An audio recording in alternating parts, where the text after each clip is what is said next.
Hello කොහොමද ඉතින්? අද මම කතා කරන්නේ ටිකක් වැදගත් මාතෘකාවක්. මේ මාතෘකාව යුරෝපයේ වගේ රටක ඕගොල්ලෝ රැකියාවක් කරනවා නම් හොඳ තැනක සාමාන්‍ය පිළිගත්තු ආයතනයක මේ මම අද කතා කරන තීරිය ටිකක් වැදගත්. අපි හිතමු ඕගොල්ලෝගේ අතින් ඔයාලගේ අතින් මොකක් හරි වැරද්දක් වෙනවා. නමුත් ඒක අතිශය භයානක එකක් නෙවෙයි සාමාන්‍යයෙන් acceptable එකක්. මේ වෙලාවේදී ලංකාවේ වගේ සීනියර් මැනේජර් හරි සුපර්වයිසර් හරි අඩි හප්පලා ෆයිල් රිසි කරලා කුණුහරුපෙන් බැනලා නින්දා පහස කරලා වාගේ මෙන්ටැලිටි එක සම්පූර්ණයෙන්ම ඩවුන් කරලා නේ ලැජ්ජ කරලා දාන එකනේ ලංකාවේ මිනිස්සුගේ පුරුද්ද.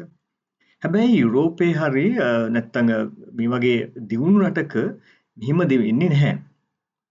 මෙතනදි වෙන්නේ මේ සැන්ඩ්විච් තියරිය කියන වැදගත් තියරිය වුන් භාවිතා කරනවා අපිට මේ දේ අඟවන්න.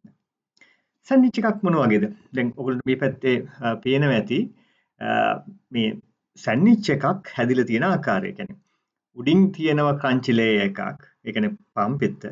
මැද තියෙන අවශ්‍ය ඉන්ග්‍රීඩියන්ට්ස් ටික කියන්නේ චීස් කෑල්ලක්, බේකන් පෙත්තක්, තක්කාලි පෙති කිහිපයක්, නේ සලාඩ් වගේ තියෙනවා. ඊළඟට ආයෙත් නැවතත් අර ක්‍රන්චි ලේයර් එක පාම් පෙත්ත තියෙනවා.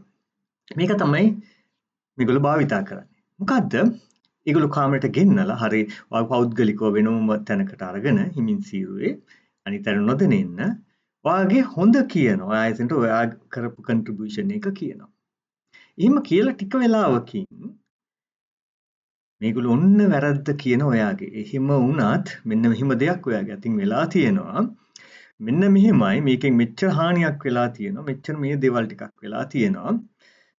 මේකේ බලපෑම මෙච්චරයි. එහෙම කියලා වට ඇඟින්න අරිනවා. ඊළඟට නැවතත් ආයෙත් ඔයා කරපු හොඳ ටිකක් කියනවා. කියලා හෑන්ඩ්ෂේක් කළා හරි පිටතට්ටුවක් දාලා ඕකේ කියලා ඔයා ඇප්‍රීෂিয়েට් කළා ඔයාව යවනවා. මෙන්න මේක තමයි අතිශය වැදගත්. මෙතනදී අපි අර වැදගත්ම දේ තමයි මේ මැද තියෙන කොටස. ඒ කියන්නේ ඔය චීස්, හැම්, බේකන් මැදට දාපු කොටස තමයි අපි ගන්න ඕන. ඒ කියන්නේ යාට කියන්න ඕන දේ වාගින් මෙහිම වැරද්දක් වෙලා තියෙනවා. මේක ගැන පරීක්ෂණ වෙන්න. ඒක අර හියුමන්ටේරියන් පැත්තට බරව මෙයා අපිට හානියක් නොවෙන්න තමයි අපිට දෙන්නේ. ඉතින් එතනදී අපි වැදගත්ම දේ තමයි අපේ වැරද්දක් තියෙනවා නම් අපි ඒක ඉක්මනටම හදා ගන්න ඕන. අපි ඒකට ටූල්ස් පාවිච්චි කළා මොනවද අපි අතින් වෙච්ච දේවල් කියලා හදාගෙන අපේ රූටින් එක හරි නැත්නම් අපේ කල් ක්‍රියාව මේ වගේ දේවල් වෙනස් කළා හරි විදියට ගමනක් යන්න ඕන. මොකද යුරෝපයේ එහෙම මිනිස්සුන්ට හිංසා පීඩා කළා රැකියාව කරන තැනක් නෙවෙයි. ඉතින් මේ වෙලාවේදී අපි ගොඩාක් සූක්ෂම වෙන්න ඕන, පරිස්සම් වෙන්න ඕන. අපි ඔහු ඔබේ සීනියර් සුපර්වයිසර් නැත්නම් මැනේජර් වට කියන්න හදපු දේ මොකද්ද කියලා. right? ඉතින් ඕක තමයි වැදගත්ම දේ.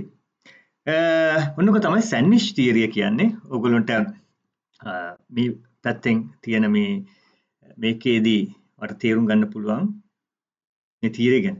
එහෙනම් මේ වගේ ෆීඩ්බැක් එකක් ඔයාලට හම්බෙලා තියෙනවා නම් ගොඩාක් පරිස්සම් වෙන්න ඕන. මොකද මේක ඇතුලේ පොඩි වර්නින් එකකුත් තියෙනවා. ආයි හම්බෙමු. අයබෝවන්.